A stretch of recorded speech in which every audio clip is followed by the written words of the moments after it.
Ini si Sugik ini kan mau satir, mau nyindir, mau meledek, mau melecehkan ulama Nusantara yang pasti masuk surga. Tapi ya karena orang tolol jadi seperti itu.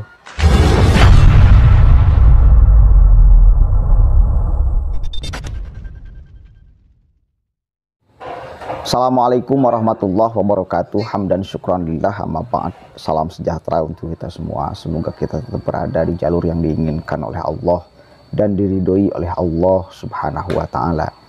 Sahabat-sahabat sekalian, jadi hari ini banyak yang bergulir narasi penggorengan kepada Kiai Haji Said Akil Siroj, khususnya kepada PBNU ya, terkait sikap undang-undang Omnibus Law yang katanya berubah ketika Menaker itu datang ke PBNU. Wah, ini kemudian digoreng habis-habisan. Saya akan tampilkan satu dan kemudian kita akan perbandingan nih. Jauh sebelum Menaker datang, apa kemudian sikap Kiai Haji Said Akil Siroj. Dia kan mengatakan menolak tetapi secara elegan. Silahkan cek di videonya, nih saya akan tampilkan ya. Kita harus punya sikap yang tegas dalam hal ini. Mari kita cari jalan keluar yang elegan, yang seimbang, tawassut. Kepentingan konglomerat ya harus kita jamin, keselamatannya, kepentingannya. Tapi buruh dan rakyat kecil pun harus kita jamin. Oke, catat itu ya. Jadi ada 3 poin yang harus saya sampaikan. Yang pertama, itu beliau dengan tegas menolak undang-undang Omnibus Law. Dan alasannya apa? Karena hanya menguntungkan yang mempunyai perusahaan dan tidak menguntungkan buruh. Itu alasannya. Kemudian apa yang kemudian solusi yang ditawarkan oleh Kiai Haji Said Akil Siroj? Yaitu uji materi, judicial review ke MK. Menolak tetapi secara elegan. Bukan menolak dengan penolakan yang kemudian menghancurkan.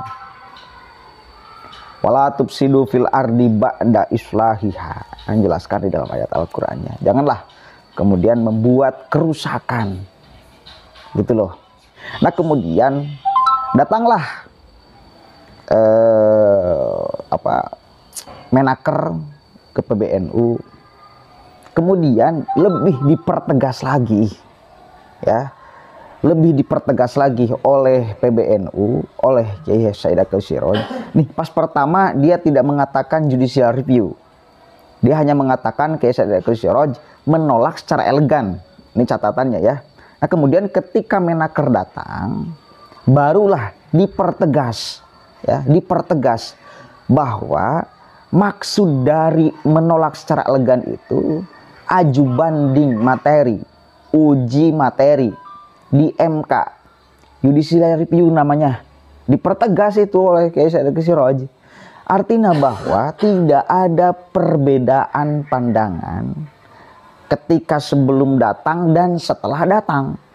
Poinnya tetap menolak, tetapi caranya seperti apa nih? Oke, solusinya seperti apa ketika menolak?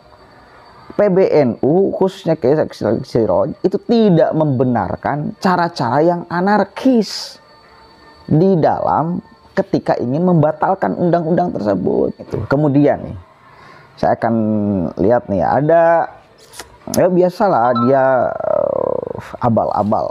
Saya mengatakan manusia abal-abal karena selalu kemudian di dalam narasinya, pandangannya tentang apapun, apalagi tentang agama, ya ngawur lah, selalu ngawur.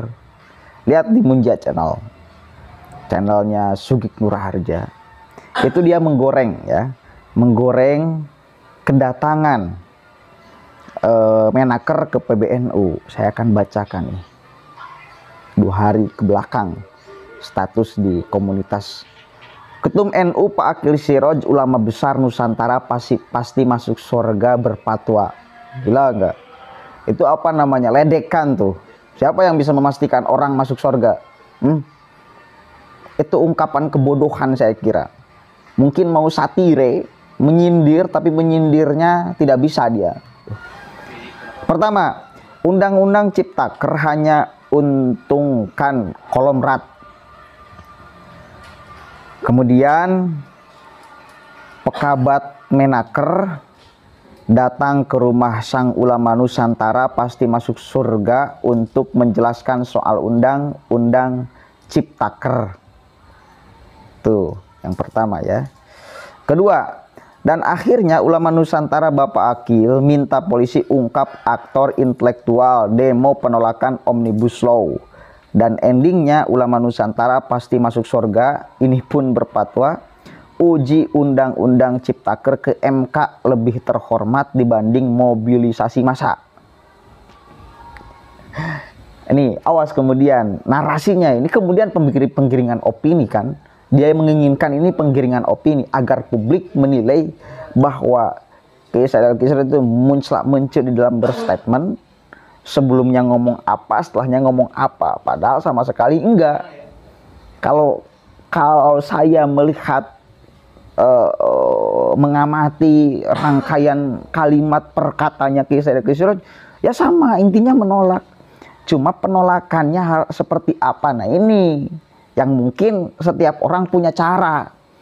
Dan PBNU melihat, khususnya Kiai Sadiqil Siraj, cara penolakan yang elegan ketika mau menolak undang-undang yang sudah disahkan, ya uji materi, uji banding ke MK, judicial review.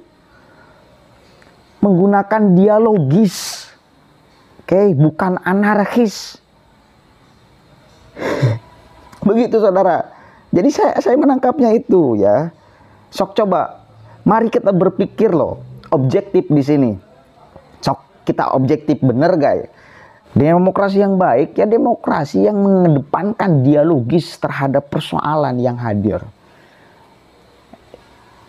Saya mengeluarkan kebijakan, Anda tidak sepakat, yuk diskusi, yuk uji materi, kan itu demokrasi yang cerdas. Saya tidak sepakat kepada Anda, kemudian saya lempari Anda dengan batu, dengan peluru, habisi Anda. Itu bukan demokrasi yang mengedepankan dialogis. Demokrasi yang kebablasan, demokrasi yang tanpa solusi, kejelasan mau seperti apa endingnya. Kalau uji materi ke MK kan jelas nantinya. Kalau uji materi ke MK kan jelas, bener nih diuji materinya.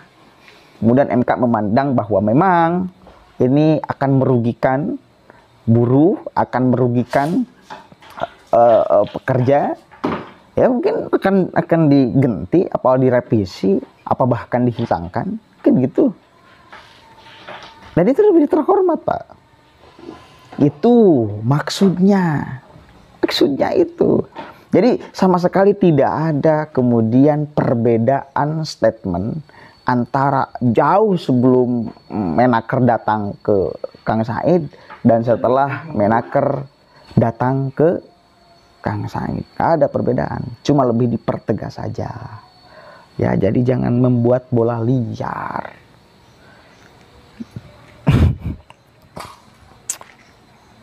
Ya, seperti itulah. Ya, jelas lah. Mungkin itu yang bisa saya berikan pikiran saya kepada sahabat-sahabat sekalian agar supaya tidak menjadi bola liar. Karena saya pun dulu di pesantren itu ada santri yang kemudian bertanya lewat Instagram. Dia sudah jadi alumni. Tanya, ini gimana sikap PBNU? Ya mungkin karena gembosan dari medsos sebelum dan setelah, padahal kalau kita amati dan cermati itu sama saja, poinnya menolak. Tetapi solusinya judicial review. Dengan cara yang kata Kang Said, cara yang elegan penolakannya. Kemudian juga aktor di balik kerusakan, aktor di balik kerusuhan, aktor di balik, ya pasti kalaupun saya, kalau kerusakan itu ya memang harus diusut, Pak. Tapi persoalan apakah seluruh yang aksi melakukan kerusakan? Kan enggak. Yang harus diusut kata Kang Said, itu yang melakukan anarkis, merusak. Itu yang harus diusut. Apa motifnya? Apa alasannya? Kenapa melakukan hal itu? Kan gitu yang harus diusut itu. Bukan seluruh kemudian mahasiswa atau buruh yang melakukan aksi. Karena tidak semua yang aksi itu melakukan kerusakan dan kerusuhan. Yang harus diselidiki adalah yang anarkis. Itu catatan. Catat coba. Catat tuh. Yang harus diusut. Apa sih motifnya?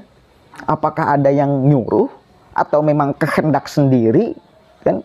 Kalau kehendak sendiri apa alasannya? Apakah pantas melakukan hal itu? Apakah ketika ada persoalan seperti ini, dengan Anda melakukan hal itu, persoalannya akan beres atau tambah rumit? Kan gitu. Itu saudara maksudnya. Ya, mudah-mudahan ini bisa memperjelas. Wallahul muwaffiq ila aqwamit thoriq, wallahu a'lam bishawab. Assalamualaikum warahmatullahi wabarakatuh.